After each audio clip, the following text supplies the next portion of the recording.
Je crois que ces stratégies de ne pas jouer à Madame Parfaite et Monsieur Parfait, ça permet de savoir en seulement quelques semaines si une idée du business est bonne ou non, sans investir des fortunes. Soyez déraisonnable. Ayez l'audace de choisir vos valeurs pour faire de vous un grand leader pour un monde meilleur. Comment devenir un entrepreneur à succès? Ça nous est sûrement déjà tous arrivé de nous demander pourquoi en fait certains entrepreneurs réussissent en seulement quelques mois alors que d'autres passent leur vie à essayer de percer. Pourquoi certains font fortune financièrement, sont accomplis dans leur famille, arrivent visiblement à tout faire, alors que d'autres n'arrivent même pas à se verser un premier salaire ou encore même à payer leurs vacances. Beaucoup de gens pensent que c'est la chance. Je crois que la vie est plus une question de choix que de chance. On n'a pas le choix d'avoir un cancer, le choix d'avoir une entreprise parfois qui fonctionne moins en fonction de son marché, mais on a le choix de la réaction, de rebondir, d'être flexible. Je crois que tout cela n'est pas dû à la chance, mais plutôt au choix et aux stratégies, à l'état d'esprit, au mental. Celles et ceux qui s'en sortent ont une sorte de flexibilité mentale, voyez.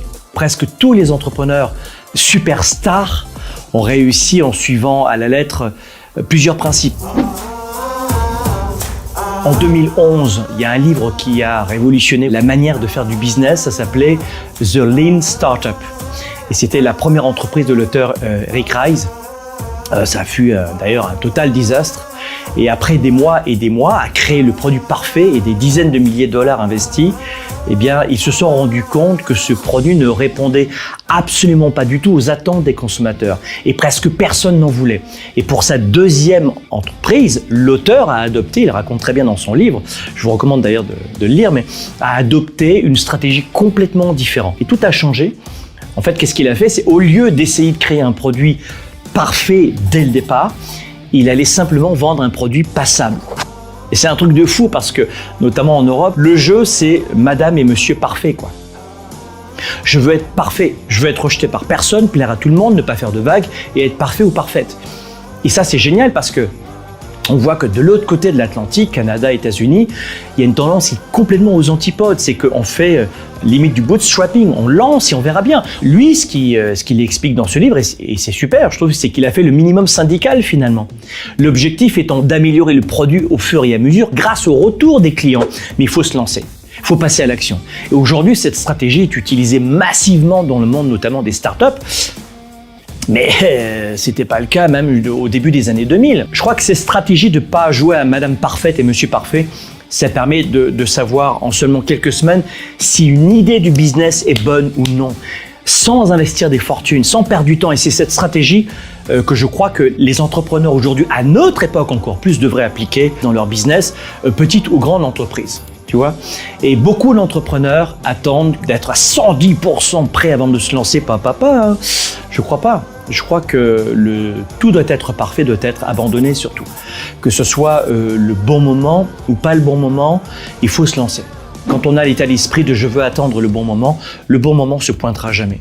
Il n'y a pas de jour de la semaine où il va arriver. Et la plupart des entrepreneurs ont toujours en plus le sentiment d'être rarement totalement prêts. La vérité, c'est que le perfectionnisme vient souvent de nos peurs, la peur de l'échec, la peur du rejet, la peur du regard des autres. Einstein a dit un jour « Montrez-moi quelqu'un qui n'a jamais échoué et je vous montrerai quelqu'un qui n'a jamais rien tenté ». Et c'est vrai, il ne faut pas fuir donc, ce que le grand public appelle l'échec. D'abord, l'échec n'existe que si on abandonne totalement. L'échec, c'était un point final. C'est plus des illusions, des revers. Mais on va tous avoir des revers encore et encore. Donc, autant y aller, il ne faut pas attendre. Et je crois que c'est grâce à la déception, aux mauvais coups, qu'on peut apprendre. Et qu'on apprend aussi, pas uniquement des bons coups, mais des mauvais coups également. Mais il faut faire d'une déception notre meilleur ami, finalement. Il ne faut pas attendre que tout soit parfait pour se lancer. Il faut se rappeler que l'échec et la déception, le mauvais coup, le creux de vague est complètement temporaire. Mais en revanche, les regrets, eux, sont éternels. Et pour un entrepreneur, les regrets éternels, c'est juste impossible à digérer, quoi. Je veux me prendre une claque, j'y vais, j'avance et je me relève. Je crois qu'il y a bien trop de personnes qui repoussent toujours leurs rêves pendant des années et des années. Après, pour se dire « Ah, si je l'avais fait, ah, si j'avais su ». Non, non, les grands leaders, ils agissent vite et ça, c'est le premier point. Je vais vous donner une petite anecdote de ma toute première entreprise quand j'avais 11 ans. Oui, j'ai commencé jeune.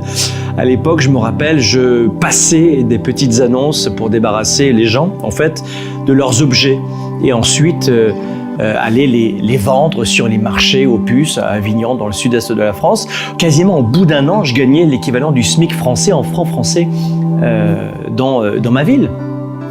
Et c'est à ce moment-là que j'ai eu une très mauvaise idée, même si à l'époque, je pensais que c'était une idée de génie. Au lieu de vendre sans arrêt des vieux objets pas chers, ça marche tellement mon affaire que je vais leur proposer des objets neufs, de très bonne qualité. Ils seront super contents. Et en fait, pas du tout. Et j'ai dû brader les prix pour me débarrasser du stock neuf.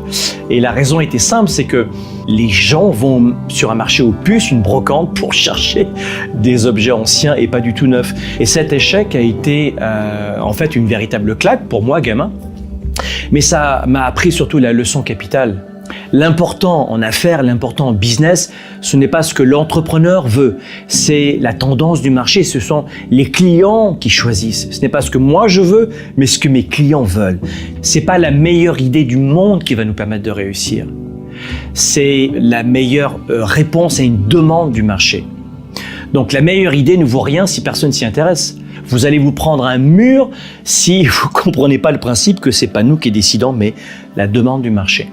On ne réussit jamais seul dans la vie. Donc on a des clients parce qu'on résout un ou plusieurs problèmes. Il faut toujours se rappeler ça, les gens ne se rappellent pas, c'est qu'on a des clients parce qu'on les aide à résoudre leurs problèmes.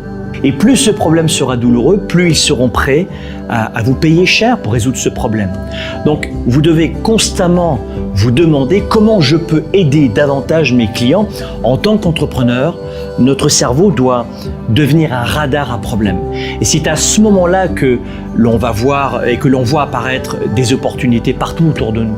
Des opportunités auxquelles on ne prêtait même pas attention avant. Il y a un autre principe aussi qui est très important, c'est de maîtriser la vente. Lorsque j'ai commencé à faire du business, à 11 ans, sur les marchés aux puces, j'ai développé une aptitude qui était celle de vendre. Vendre. Je les entends, mes entrepreneurs, quand on les prend au début de nos parcours de formation, c'est « j'ai peur du regard des autres, c'est pas fait pour moi, je suis pas fait pour ça, j'ai pas le bon produit, je suis pas encore prêt, etc. » C'est uniquement des raisons psychologiques. Quand j'entends « je ne sais pas vendre », c'est du mensonge derrière. On se persuade qu'on n'est pas fait pour ça. Mais tout entrepreneur qui réussit apprend cette expertise, la vente. Et c'est logique. Si on n'a pas de vente, on ne va pas attirer de nouveaux clients, personne ne va acheter nos produits. Si on n'a pas d'argent pour faire tourner notre entreprise, eh ben on fait faillite. Je dis toujours, je pense notamment à des hommes et des femmes qui vivent de leur connaissance. Je leur dis, mais est-ce que tu es une belle personne? Oui. Est-ce que tu veux vraiment aider les gens? Ben oui, je veux aider les gens. Est-ce que tu as un savoir? Ah oui. Alors? Ben j'arrive pas à me vendre. Mais pourquoi? Remplacer le mot vente par aider. Juste de maîtriser notre sujet, ça suffirait pas du tout. Il faut maîtriser l'art de vendre. Si on maîtrise pas l'art de vendre, on n'est plus présent sur le marché. Et quand je parlais 3 ans, des fois c'est bien avant, dès la première année. Parce que nos clients ont un choix quasi infini d'offres comme la nôtre en permanence. Savoir vendre, c'est la compétence numéro 1, la première compétence que tout entrepreneur devrait avoir. Et comme toute compétence, je vous l'ai dit, ça s'apprend. Personne ne naît vendeur. On a tous une propension à demander « Maman, je veux cette glace, boum, paf !» Et si je ne l'ai pas, je pleure, d'accord, allez, je te la donne. On a une propension à demander, mais ensuite il faut rajouter, quand on est adulte, de la stratégie, de l'expertise avec les bonnes méthodes. Et en seulement quelques semaines déjà, on peut décupler notre chiffre d'affaires juste en vendant mieux nos produits ou nos services.